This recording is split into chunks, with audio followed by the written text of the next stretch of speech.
So ang tawag po niyan, mga kababayan, walang moral ascendancy. Like secretary, like teacher. Magkamuka po, magkaparehas ng pag-ugali, parehong maldita.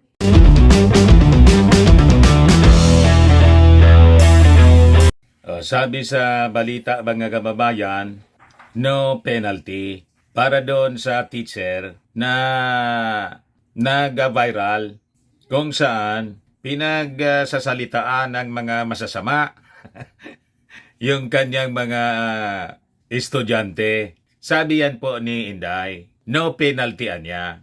Yan po, Duterte, no penalty for teacher in viral scolding video. Ang rason mga kababayan ni Inday, tao lang niya, lahat tayo nagkakamali.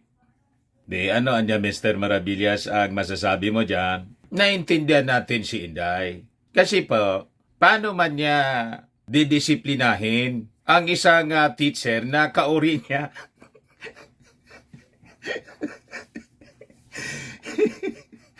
Kamukha niya. Ika niya, Mr. Maravillas. Hindi ba magkamukha, oh? Paano mo ididisiplina ang isang teacher po na kaparehas niya maldita?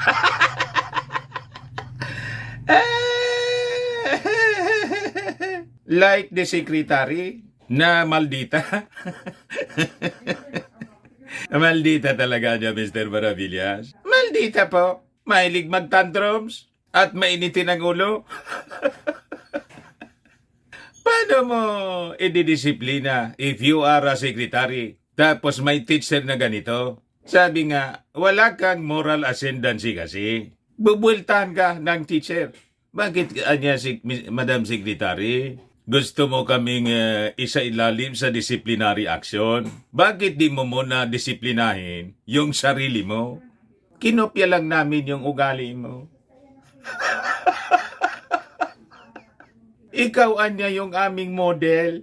Ikaw yung tinitingala namin. Di ba ganun yung ugali po ninyo? Mainitin ang ulo. Mahilig maglabas ng mga masasamang salita tulad ng tambalos-los. At immature. So ang tawag po niyan mga kababayan, walang moral ascendancy. Like secretary, like teacher. Magkamuka po, magkaparehas ng pag-ugali, parehong maldita. Nga. At parang magkaedad sila, mga kababayan. Kaya walang penalty. Hindi po pwedeng disiplinahin. Bubuelta sa kanya. Kaya ang advice mga kababayan, may advice po si Inday dito sa teacher. Ano niya Mr. Maravillas? Before ko ibigay sa inyo kung ano yung advice ni Inday, pagkatapos may idagdag pa ako pala, may lumabas mga kababayan na video attacking the Dutertes. Tinatawag si Inday na liar, liar, liar. Ay diba, down with the Dutertes, attack ad calling Sara a liar, launch on YouTube. You see? Mga kababayan, sino kaya niya Mr. Maravillas nung yung nagpundo niya? Iwan po kung sino. Pero niya Mr. Maravillas, ang ituturo na naman niya si Martin. The usual mga kababayan, laging pinagdududaan si Martin. But before ko mga kababayan ibigay sa inyo yung full story ng mga balitang yan, click subscribe muna dito sa ating YouTube channel. And hit the notification bell para lagi po kayong updated sa mga kaganapan dito sa ating bansa. Like and share na rin po ninyo ng ating video. At huwag na rin po ninyo na skip yung ating mga commercial ads para tuloy-tuloy lang ang pag-unlad ng bagong Pilipinas. Sa mga naghanap po ng malinis and spacious fitness gym, pumunta lang po kayo sa aming Colossal Fitness Gym. We also offer Grab Car Rental with our brand new 2023 model ng Toyota Innova. We also accept booking for those who are planning to travel via PAL, Cebu Pacific, and other airline companies, local and international. and bills payment for Meralco bills, PLDT, Aleco bills, etc. Ang Colossal Fitness Gym is located at 3rd floor, Security Bank Building, Landco Business Park, Legazpi City, Albay. For inquiries, look for Gilon Maravillas. Contact number 0966-802-0949. Yan po yung aming Innova. Lagi na pong matao dito sa amin. Na-set up na rin yung aming mga bagong gym equipments. May treadmill na rin po kami. Ito naman po yung bago naming product na binibenta online. iGlow Serum, whitening po siya. Tingnan ninyo yung epekto sa aking anak na architect before and now. Yung mga inquiries po ninyo, dumiretso na lang kayo sa kanyang Facebook account, Riz Maravillas. Ito naman po, Firmax Firming and Lifting Cream, pinapahid po sa mga pulses in affected area. Mainam po ito sa mga pains at paninigas na mga kaso-kasuan. Ito, Automax Radiant Serum. Sa mukha naman yung application. Anti-aging po siya. You will look 10 years younger than your age. Sa mga cancer patients naman po, baka lang gusto ninyo itong itry. Nengxia Red Mixed Fruit Drink. Hindi man po siya gamot, food supplement siya. Kailang gawa siya mga kababayan sa goji berry. Yung goji berry may anti-cancer properties. O ngayon, yung mga inquiries ninyo, dumiritso na lang kayo sa aming messenger sa Facebook para masagot namin agad. Ayos pa? Ayos na ayos, Mr. Maravillas. So, balikan natin yung kwento. Ito siya sabi rito sa Impact Leadership. Tao lang lahat. Alam naman natin na tao tayong lahat at nagkakamali. Pero dapat iwasan natin po yung tao nga tayo pero ugaling hayop. O diba? Lalo pag tayo'y mga educators, mga professionals, ay kailangan marunong tayo ng tinatawag na anger management. Pag problematic ang iyong pagkatao, maiksi ang iyong pasensya. Huwag ka nang papasok sa teaching kasi yung teaching po, stressful siya. Lalo kung mga bata yung kaharap mo, dapat pinag-aaralan kasi yan ng mga teachers. Yung psychology, sabi nga natin mga kababayan, mali na nga yung bata. Tapos yung pagdisiplina mo, mali pa. Hindi man natin sinabi na huwag disiplinahin yung mga bata. Kahit nga po yung pagpapalo, noon allowed mga kababayan yung tinatawag na corporal punishment. Kailang tinanggal po eh. Ako hindi kontra po sa corporal punishment sa mga bata kasi kami noon ginamitan ng corporal punishment. Maganda naman po. Huwag lang abuse. Kahit sa mga magulang, binawal na po yung pagpapalo. Biblical po yan, ang pagpapalo, para madisiplina yung mga bata.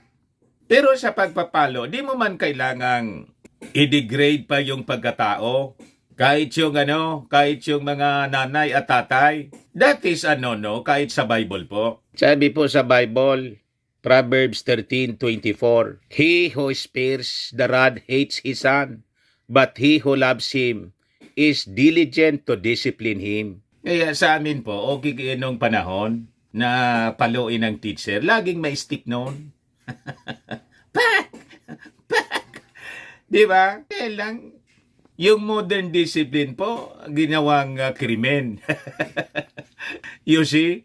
Pero po, sa pagdisiplina, dapat may balance po tayo. Hindi mo kailangang i-degrade yung bata. Ito yung dapat na tinuturo po kasi sa mga magulang at sa buong pamilya, pati sa school. O tingnan nyo dyan, Ephesians chapter 6 verse 4. Fathers, do not provoke your children to anger, but bring them up in the discipline and instruction of the Lord. May balance po. Hindi mo kailangan i-provoke siya. Pag pinahiya mo, pinoprovoke mo yung mga anak, yung bata, at yung mga teacher, second parent po sila. Yun ang problema doon, mga kababayan sa teacher, na sabi ni Inday, tao lang, kaya walang penalty. You see? So yung pagdidisiplina po, tama yon. Pero kailangang tamang pagdidisiplina. Kasama sa tamang pagdidisiplina, tamang pananalita. Pero yung pagsabihan mo, wala kayong mga future. Tapos nagyabang mga kababayan ng kanyang board license. Tapos, ang masama doon, naka-live po sa TikTok. O ngayon, nagsinungaling si teacher. Di niya daw alam. Hindi niya alam na naka-live siya. Ibig sabihin, nang mag-recording siya ng TikTok live, nakikita ko doon sa video, tumitingin pa nga siya doon sa cellphone niya. Hindi mo kailangang ipahiya sa buong mundo. At yung pagdidisiplina, gawin mong live sa TikTok. Tama pa? Yung mga bata, ganon talaga ang natura nila, makukulit. Kaya importante sa teacher po, may tamang training, mentally and emotionally. Pero niya, Mr. Maravillas, may maganda mang advice si Inday kay teacher. May maganda rin pong advice. Sabi niya, pinagsabihan ko na yung teacher. Tumigil mo na siya pagalit. Ang sabi niya, di niya alam na online siya. Naniwala kayo na hindi niya alam na nag-online siya? Nang pagrarad niya, ibig sabihin, nag-automatic na nag-live yung kanyang TikTok account. May ganon. At yung TikTok niya, o yung camera niya, mga kababayan sa cellphone, talagang nakaharap sa kanya. Hindi niya alam na yung cellphone niya, nakaharap tulad nito. Nakaharap. Naka-ready. Naka-set na for live. At hindi niya alam na napindot niya yung TikTok live. Wag ganon, teacher. Kung magpapalusot ka ng ganon, lalong nasisira.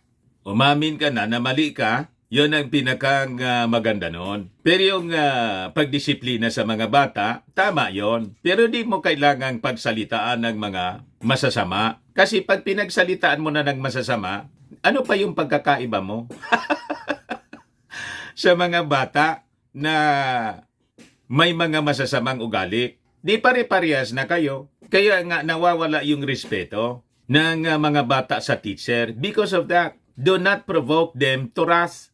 Ganon. Kaya sabi ni Inday dito, stop holding class when angry. Approve, Inday. Conforme ako. Just like you.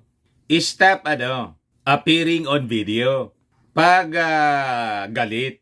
Para hindi makapagsalita tulad ng masasamang salita na binibitawan po ninyo, na tambalos-los. Tama? Nakita ko yung explanation niya and then sinabihan ko ang regional office natin na there will be no penalties for the teacher. Just remind the teacher that when she is angry, she has to pause. Itigil mo na yung klase. And when she's not angry anymore, saka siya magklase ulit. There's a need to pause pagalit yung teacher. Yun lang ang sinabi ko na i-remind sa teacher. Approve, Inday? Para hindi maalala ng mga mamamayang Filipino, yung nangyari nung mayor ka, nang magalit ka, ayon. Buntal, yung gulpi, yung inabot ng sheriff. Yan ang sinasabi ko, mga kababayan, na moral ascendancy. So, paano mo ididisiplina ang isang teacher na katulad mo yung pag-ugali? So, you don't have the moral ascendancy, kaya, okay, parehas naman tayo. Parehas tayo mainitin ang ulo. Parehas tayo na nagtatantrums. Tao lang. Ito yung sinabi ng teacher. Hindi ako nag-board exam para lang hindi irespeto ng mga katulad nyo na wala pang nararating sa buhay. Ang kakapal ng mga mukha nyo, di nyo nga kayang buhayin mga sarili ninyo. Di kayo marunong rumispeto. Ano niya, Mr. Maravillas, yung mali doon? Yung pagyayabang, kailangan mo pang ipagyabang yun at i-degrade yung mga bata na wala pang nararating sa buhay. Alam mo naman na bata pa yon, kaya wala pang nararating talaga sa buhay. At yung pagrespeto po, it is not us. Ang respect, siguro kailangan manalamin yung teacher. Bakit hindi ka nire-respeto ng mga bata? Do you act or behave respectable? Ayan ang question po. Pag ikaw kasi, you act not a respectable one, hindi ka man talaga irerespeto. Lalo ngayon mga teachers po, nagkikita natin sa TikTok, hindi na talaga karespeto, karere-respeto. Hindi tulad ng mga teachers namin noong panahon. Wala dapat ganyan. Dapat decente po kayong gumalaw. Isa lugar ninyo. Tamang pag-ugali, tamang actuations sa harap ng ating mga mag-aaral. Kasi pag nakita nila ang mga actions na hindi maganda, tingin nila okay lang yun. So yan tuloy, hindi kayo nire-respeto. So respect is not asked, it is earned. Ipakita ninyo na respeto kayo. Yan ang ating advice sa mga teachers po. Sa totoo lang po, makita ninyo ang maraming teachers ngayon nakikipag-inuman sa mga estudyante nila mismo. Hindi lang lalaking teachers. Pati mga babaeng teachers, nakikita sa mga parties, nakikiinuman. Siyempre, yun ang gagawin din po ng mga estudyante. Kasi yung teacher po, dati niyang gawain ng estudyante siya. Madaling sabi, kinalakihan na niya. So ginagaya ng mga estudyante niya. Tama po yung ating mga observations, yung pagiging malaswa, flirt. Talagang gagayahin ka. Pati sa pananamit, dapat modest ang isang teacher po. Kaya nga may uniform sila na tama. May design talaga siya mga kababayan na disente, formal. The purpose of that, para ang tingin sa kanila mataas. Kasi po, teacher sila. May kasabihan po tayo mga kababayan. Kung ano ang ginagawa ng matatanda, kahit na mali, sa mata ng bata ay tama. Kaya yung pinakita po na pananalita, display ng rudeness ng teacher po, iyon ang tatanim sa isip ng mga bata. Akala nila tama yon. Yung mag-degrade ka ng kapwa-tao. Yung magyabang ka ng magyabang. Bakit kailangan mong ipagyabang pa yon? Alam naman nilang board na passer ka. Hindi ka man maging teacher dyan na hindi ka board passer. He who humbles himself, sabi nga, shall be exalted. That's in the Bible. And he who exalts himself shall be humbled. Yun talagang abutin mo pag ganyan ka. Sabi po sa Proverbs 8:13. Wisdom of Solomon po ito. Ito yung tama. When pride comes, then comes disgrace. But with humility comes wisdom. The Lord detests all the proud of heart. Galit ang Diyos mga kababayan doon sa mga mayayabang. Tingnan ninyo yung mga mayayabang ngayon. Tulad ni Pacquiao. Ano ang inabot po? Hindi ba sarado, mga kababayan, yung SMNI? Tapos wanted siya ng Senado, wanted ng Kongreso, wanted ng SMNI, ng SMNI, ng FBI. Si Mau Diggs, wanted ng ICC. Pati si Inday. Another proud person, yung vlogger sa Amerika, na sige panira po, si Maharlika. Ayun, nagpa-presscon po si yung fashion designer po na si Poy Quiñones, based in America. Fashion designer ng ating First Lady Lisa Marcos. Finailan po ng $2 million. Libel case, cyber libel and defamation sa US court, pati dito sa Pilipinas, si Maharlika. Masyado kasing mayabang at sumobra sa kanyang mga pananalita, paninira po. Ayan po, nakuan po tayo, na-invite sa isang presscon online, virtual presscon ito kagabi. Ayan po siya mga kababayan. Ito yung abogado niya mga kababayan, kausap namin kagabi. Tumawag sa atin yung ating mga contacts sa Manila and sa Amerika for this presscon to announce that they filed a case against Maharlika. Sa walang habas, walang tigil na in almost daily basis po. Ginawa silang scammer, inakyos na nanging-scam. Hindi ko anya sila kilala. Hindi ko anya, tinanong ko kung ano yung motibo. Hindi ko anya alam. They're strangers. Or she is a stranger to me. So ang prayer niya, mga kababayan, matigil ang walang habas na paninira sa kanya. At siyempre, papanagutin, mga kababayan, si Marlica. So, ang talaga po ng hinihinging damage, 2 million US dollars or equivalent to 112 million pesos po. Tinanong ko siya, sabi ko, tingin ninyo, ano motibo ni Maharlika? Bakit kayo sinisiraan? Wala niya akong idea. Sabi ko, tingin ninyo, may nasa likod niya? Wala din niya akong idea. Kung may nasa likod na politiko na nag-sponsor kay Maharlika para siraan sila ng siraan. Now, sabi ng abogado po, Amerikano po yung abogado, kasi sa Amerika po, final yung kaso. Tapos dito sa Pilipinas, may final din. Dalawa yung kaso. One in America and the other dito sa Pilipinas. They will request YouTube to take down all the YouTube channels na ginagamit po ni Maharlika sa paninira sa kanila po.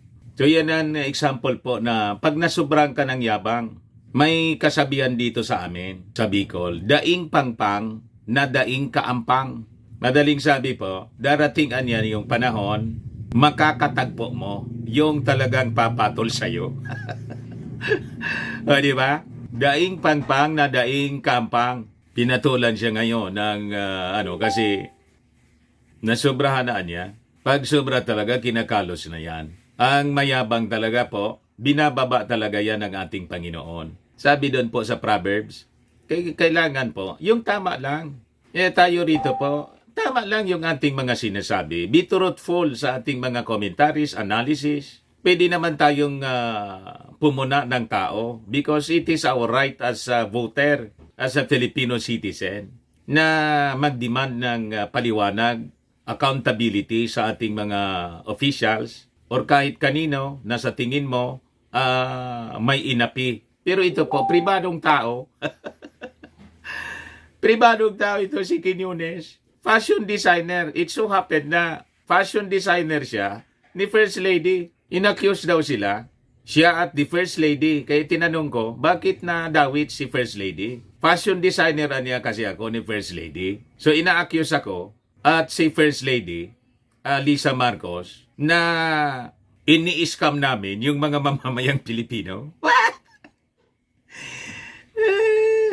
Ganon, mga kababayan. Anya, Mr. Maravillas, ano yung balita tungkol sa advertisement, YouTube, video, na paninira sa mga Duterte? Ito siya, mga kababayan. Down with the Dutertes, attack ad calling Sara a liar. Launch on YouTube. Sabagay, parang may base din. Parang may base din, mga kababayan, yung advertisement. Lalo, inadmit niya. At saka, yung tatay, sabi nga, kung ano ang puno, siyang bunga.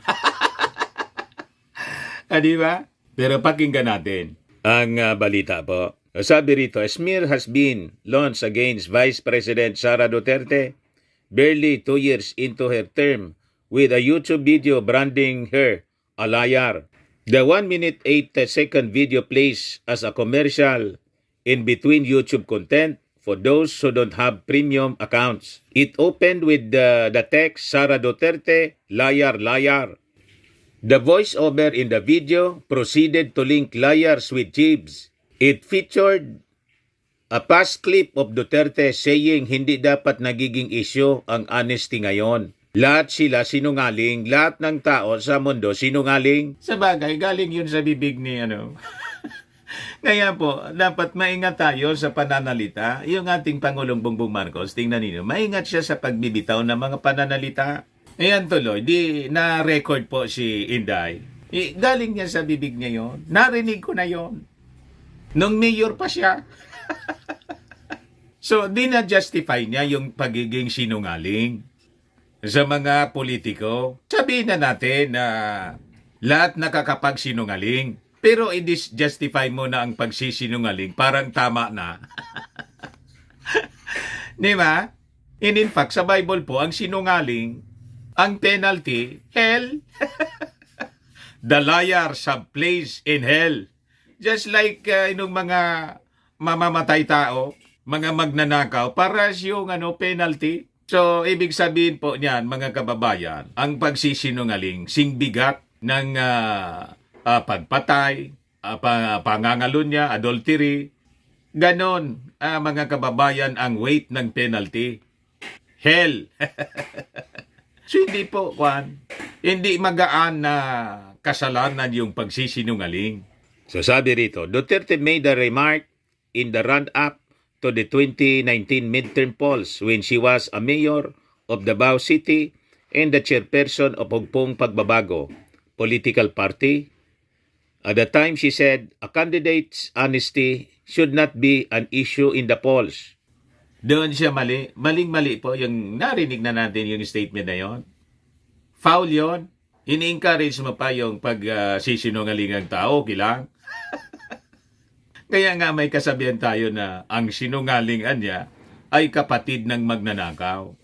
So sabi rito, the voice in the video recalled that no less than former President Duterte lied when he stated he would not run for the presidency in 2016. Yung tatay talaga, yung pagsisinungaling po, parang normal breathing lang niya. Ganon ang tatay po. Ginawa niya ang way of life. Ang pagsisinungaling. At tuwang-tuwa yung kanyang mga fans. Ang tawag nila sa pagsisinungaling ni Maldigs, mga kababayan, political genius siya. Political genius. Ganon pala ang political genius. Kailangang sinungaling siya. Sabi rito, allegations of corruption against the Dutertes were mentioned in the video too.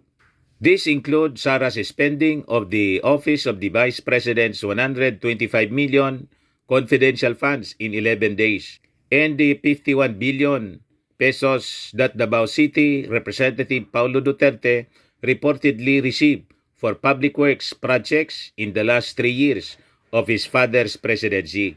So sabi sa video, it all runs in the family. Ang pagiging sinungaling at magnanakaw, the voice-over said. The ad was reportedly uploaded by YouTube account Maharlika TV on March 13. So kanila to. Maharlika TV. Kay Maharlika siguro ng account. So, ibig sabihin, ang may gawa nito, si Maharlika, mga kababayan ngayon, kumampi na sa mga Duterte para siraan yung ating Pangulong Bongbong at yung First Lady. Pag ganun po, Maharlika TV, kung ito ay account ni Maharlika, ang producer nito, sila, para isisi kay Martin Romualdez siguro. Ituro si Martin. Pakinggan po natin, mga kababayan, yung TV commercial na produce. Possibly, ang motibo para siraan si Martin, ituro si Martin. Si Martin na niya yung nagpupundo niyan. May naan niya Mr. Maravillas, ang director nito. Kasi, bakit naman gagamitin pa Maharlika TV ang nag-upload ng video? Pakinggan po natin kung ano ang sinasabi rito. Ito siya. Ipakita ko na muna. Sara Duterte, liar, liar.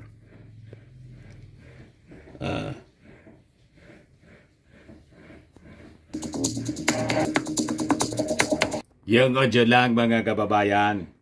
May kasabihan na ang kakambal May kasabihan ng daw. sinungaling ay magnanakaw. Pero para kay Vice President Sara Duterte, okay lang ang maging sinungaling. Para daw kay Sara Duterte, okay lang ang maging sinungaling. Yan. Dapat nagiging issue ang honesty ngayon. Lahat sila sinungaling. Lahat ng tao sa mundong ito sinungaling. So, kinote yung video niya nung ma-interview si Inday, mga kababayan, as mayor ng Davao, na lahat naman ng tao niya sa mundo sinungaling. So, galing sa bibig niya. Pinatunayan ng kanyang ama na naluklok pang Pangulo ng Bansa. Hindi ako nagtakbo ng Presidente 2016. So kinote yung tatay, nagpapresko noon, di man na niya ako tatakbo ng presidente. That was in 2016. Alam na ninyo, tumapos na presidente. Di ang ibig sabihin, talagang sinungaling. Retire from public life for good. Mag-retire na niya ako sa public life for good. Noong mayor siya po. Aling. At nangutang Tapos sabay sabing sinungaling. ng nangutang hanggang mabaon sa utang ang Pilipinas. Nangutangan niya ng nangutang hasta mabaon sa utang ang Pilipinas. Si BP Sara lumustay ng milyon-milyong confidential funds. Si Inday naglustay ng 125 milyong confidential fund, milyon anya in 11 days. 125 million sa loob lamang ng 11 araw. Samantalang ang kapatid Tapos samantalaan niya yung kapatid, si Pulong, nagpasasa sa 51 billion na pork barrel sa Davao. 51 billion public works fund sa loob lamang ng 3 taon. Nung panahon ito ng kanyang tatay mga kababayan, 3 years. All runs in the family. Yung pagiging All runs, it all runs in the family. sinungaling at pagiging magnanakaw. Ang pagiging sinungaling at magnanakaw. Tapos sabay lagay ng talokbong. Ganon yung video mga kababayan na nag-upload po Maharlika TV. Yan. Ayan. Tapos na pala. Sigurado niya Mr. Maravillas na ituturo niyan. Maharlika. Yan o. The ad was reportedly uploaded by YouTube account Maharlika TV on March 13. Ngayon po, mga kababayan, yung mga kwento galing po sa Politico News. Bala na po kayo niyan kung ano yung mga masasabi ninyo. Ako po si Dante Maravillas. Bye-bye po. God bless.